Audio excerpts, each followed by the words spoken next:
Que as bênçãos do divino amigo Jesus permaneçam nesse ambiente, que nós possamos estar sintonizados com essas energias para podermos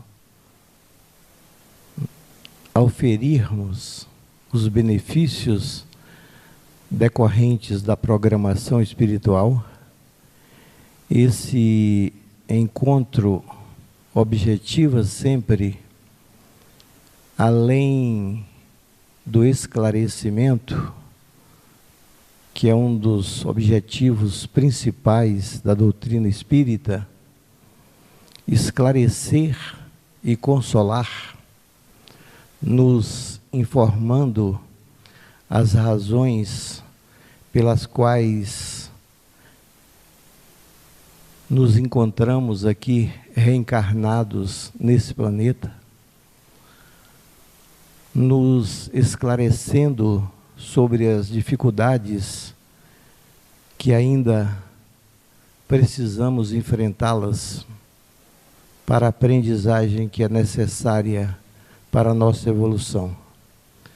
O estudo de hoje trata de uma instrução contida no livro Fonte Viva, emanada do Espírito Emmanuel, pela psicografia do nosso saudoso e querido Francisco Cândido Xavier.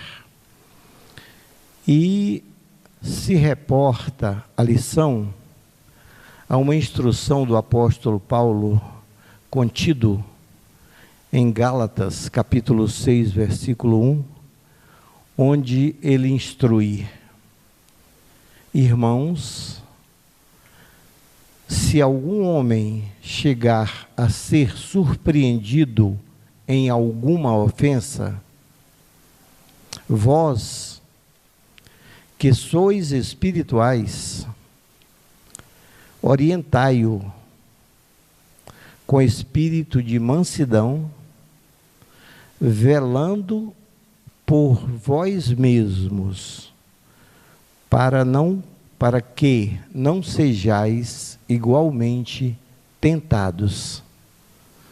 Então, olhem o conteúdo imenso de instrução que o apóstolo nos traz nesse texto. A abordagem que se pode fazer desta lição é imensa, e nós pretendemos fazer algumas colocações singelas sobre alguns aspectos. É importante explicar ou lembrar para aqueles que já sabem que o nosso planeta, segundo a instrução dos espíritos superiores, ele se encontra ainda na condição de planeta de expiação e provas, saído anteriormente da condição de um mundo primitivo. A história dos humanos que viemos dotados de livre-arbítrio, evidentemente um livre-arbítrio que está consoante a uma lei maior, ou seja, nós não temos liberdade absoluta. Tendo a liberdade limitada que o livre-arbítrio nos permite, nós já nos desandamos tanto que, graças à sabedoria divina, essa nossa liberdade fica sob o comando, fica sob o controle, fica sob a orientação da lei maior. Portanto, o livre-arbítrio é uma condição que temos e que nos permite, até um certo ponto, decidirmos sobre o que fazer e o que não fazer.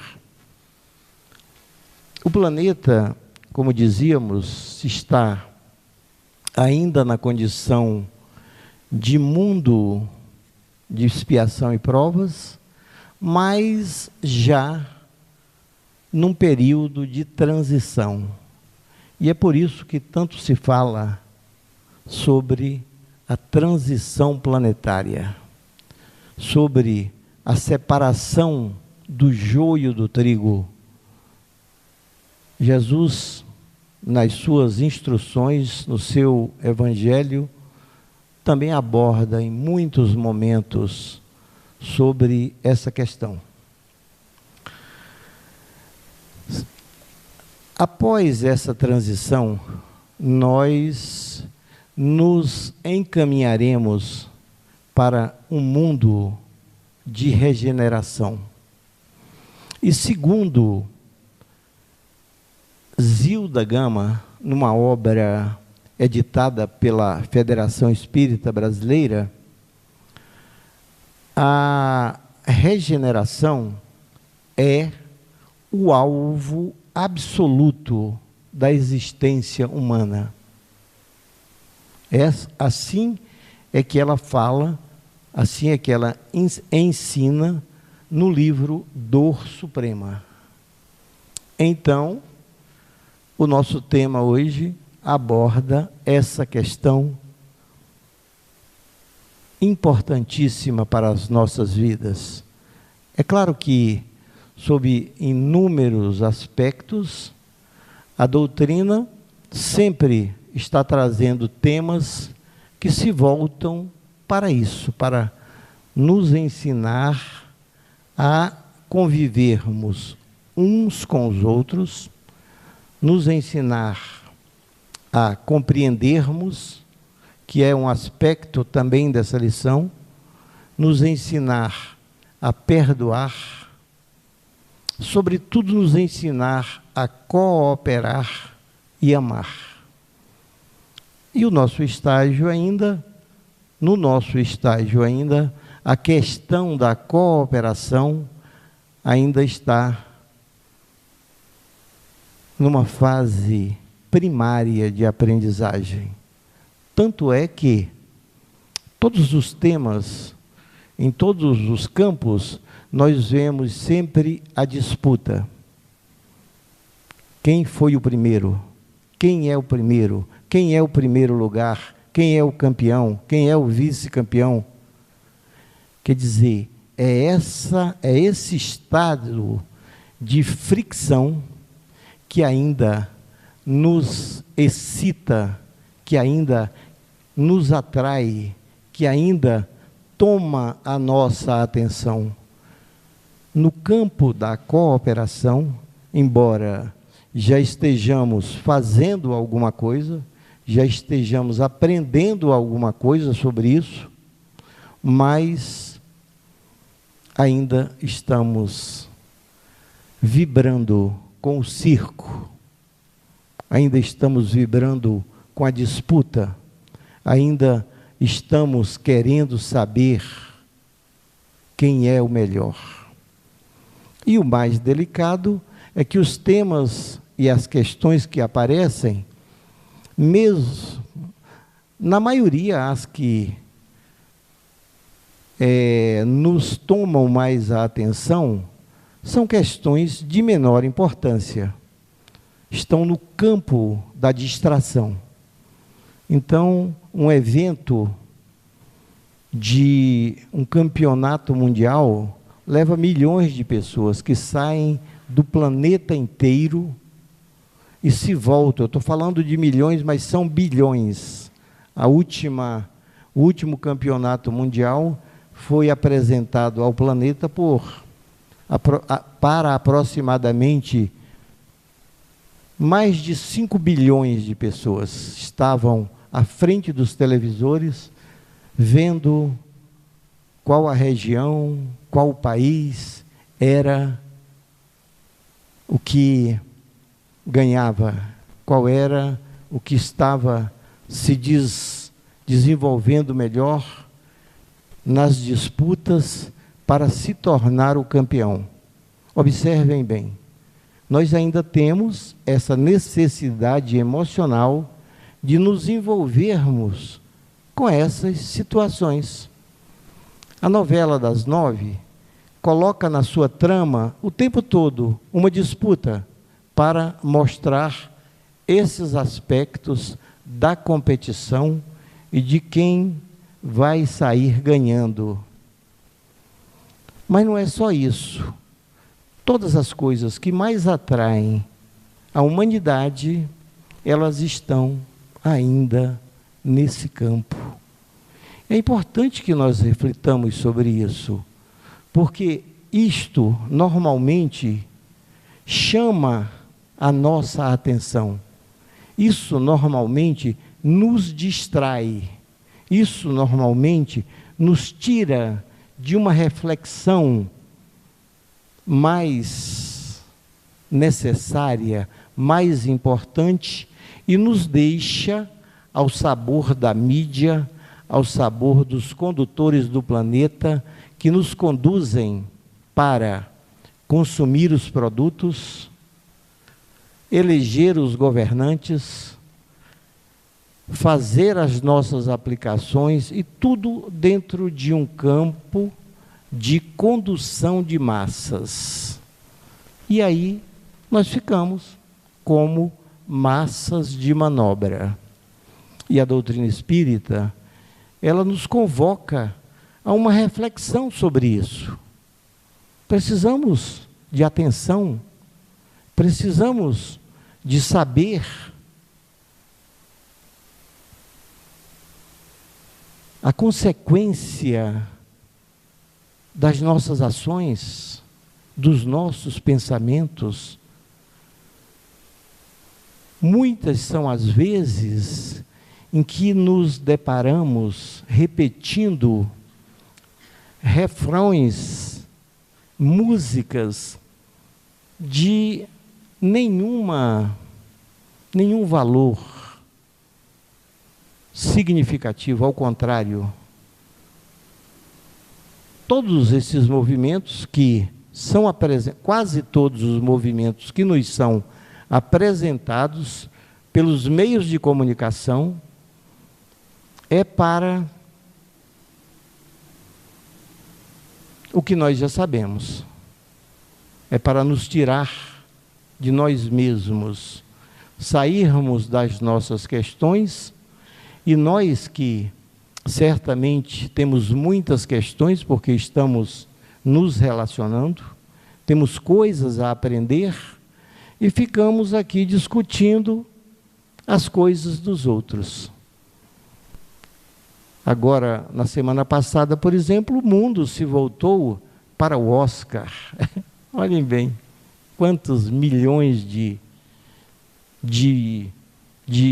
dólares, quantos milhões de atenção foram voltados para aquilo. E o que vai sair daquilo? Nós já sabemos. O interesse de um certo grupo predominante que nos coloca pensando sobre as coisas que interessam a esse grupo. Então, na obra regenerativa, nós estamos nos encaminhando para o momento de regeneração, onde o bem deverá ser mais acentuado que o mal, onde a cooperação deverá se sobrepor à competição, onde a compreensão deverá ser marcante, porque nessa própria lição, o Emmanuel, quando interpreta a instrução do nosso apóstolo Paulo, ele diz o seguinte: se destacamos as falhas, poderá salientar os nossos gestos menos felizes.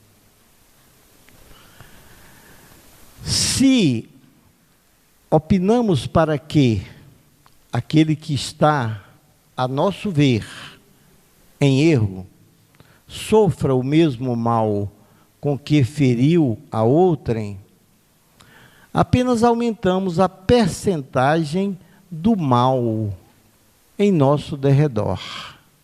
E olhem, o que nos é apresentado o tempo todo, o que chama a nossa atenção, as enchentes de São Paulo, o coronavírus, o problema de feminicídio, tantas coisas, que a gente não vai nem voltar para isso, porque observem como a vibração, olha que vibração, imaginemos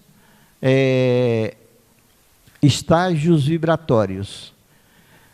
É contada uma história sobre um padre, sobre um religioso, na Segunda Guerra Mundial, que se encontrava em um dos campos de concentração. Quando se fala de campo de concentração, dá para a gente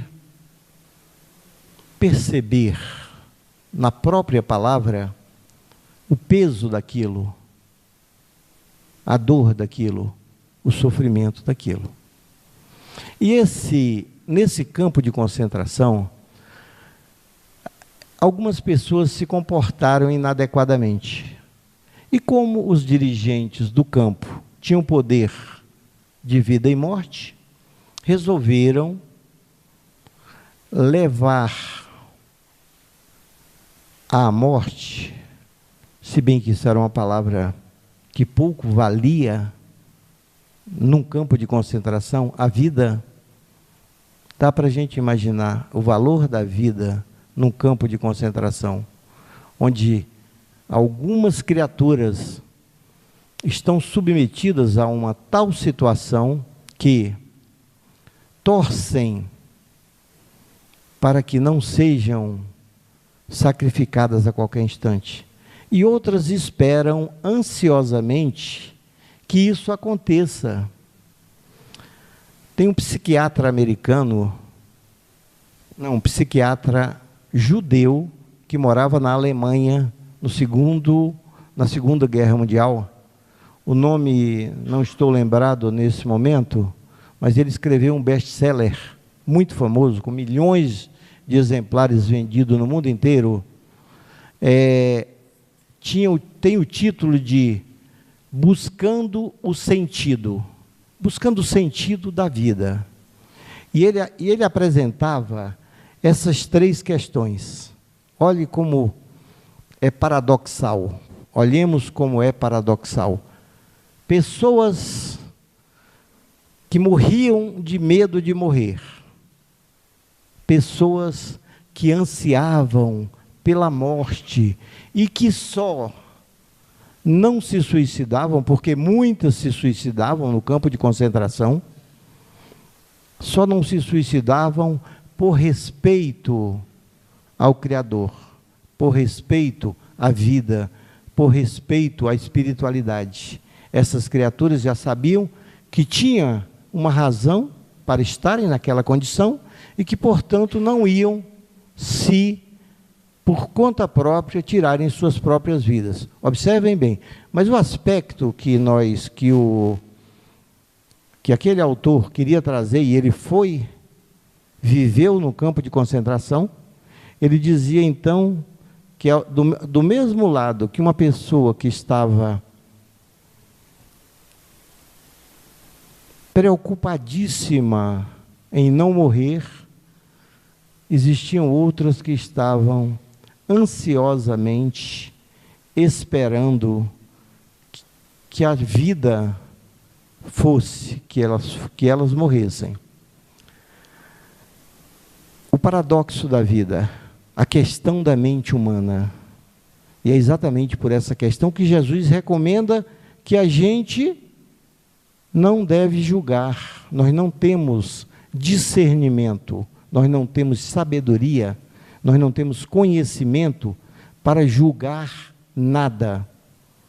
talvez nem a nós próprios podemos nos julgar, nem a nós próprios. Tanto que devemos ser o primeiro dos beneficiários do nosso perdão. A pessoa a quem nós devemos perdoar, em primeiro plano, é a nós próprios. Porque tudo que fizemos é o resultado de um certo entendimento, de um certo contexto e de uma certa situação. Possivelmente hoje não repetiríamos muitas coisas que fizemos no passado. Felizmente não. Mudamos o nosso grau de consciência, abrimos um pouco a nossa percepção e a nossa sabedoria, o nosso campo espiritual, e, portanto, não repetimos muitas coisas, como, certamente, no futuro, não faremos coisas que hoje fazemos. Significa que hoje ainda fazemos muitas coisas equivocadas. Pela ignorância, em primeiro lugar, pelo desconhecimento, e às vezes até pelo egoísmo, pelo orgulho, pela vaidade, pela maldade, que são também esses três aspectos que nós colocamos, são consequências da ignorância. Porque não se é egoísta, se aprende que a solidariedade e a cooperação ajudam a todos. E o primeiro beneficiário da cooperação é aquele que coopera. O primeiro beneficiário do amor é aquele que ama. O primeiro beneficiário do perdão é aquele que perdoa. O primeiro beneficiário da compreensão é aquele que compreende e que muda, portanto, o seu padrão vibratório. E eu queria, e vocês certamente observaram, quando eu estava falando de campo de concentração, o grau vibratório e o que permeava no ambiente, e que depois, quando nós falamos de compreensão, de amor, de perdão, de cooperação, passamos para um outro ponto. E a história do padre, ele dizia, era só para chamar a atenção para esse aspecto de padrão vibratório, que os dirigentes do campo decidiram que iriam sacrificar 10 pessoas. Mas era de uma forma diferente. Essas pessoas ficariam sem comer até chegarem ao desencarne. Pessoas que já passaram fome na vida sabem a dificuldade dos nossos órgãos internos quando o alimento falta. É algo de um sofrimento muito grande.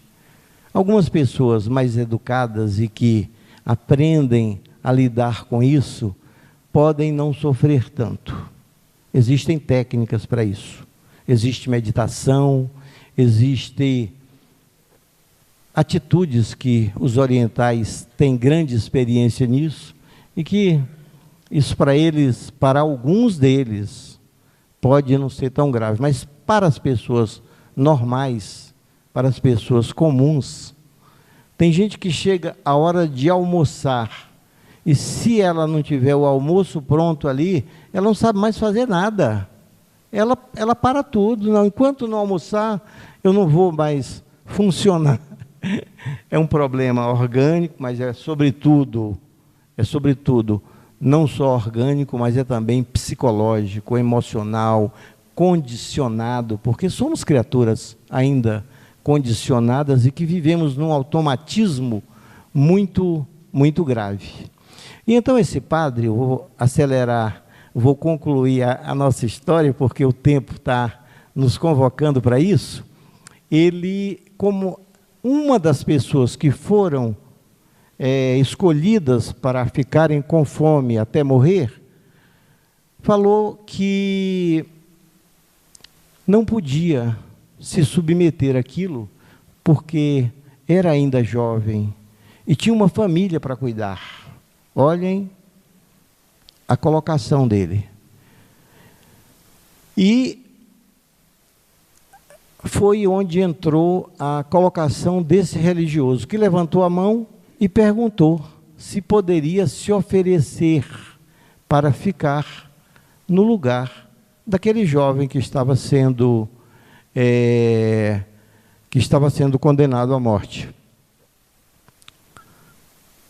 E os dirigentes aceitaram que ele fosse colocado no lugar daquele jovem.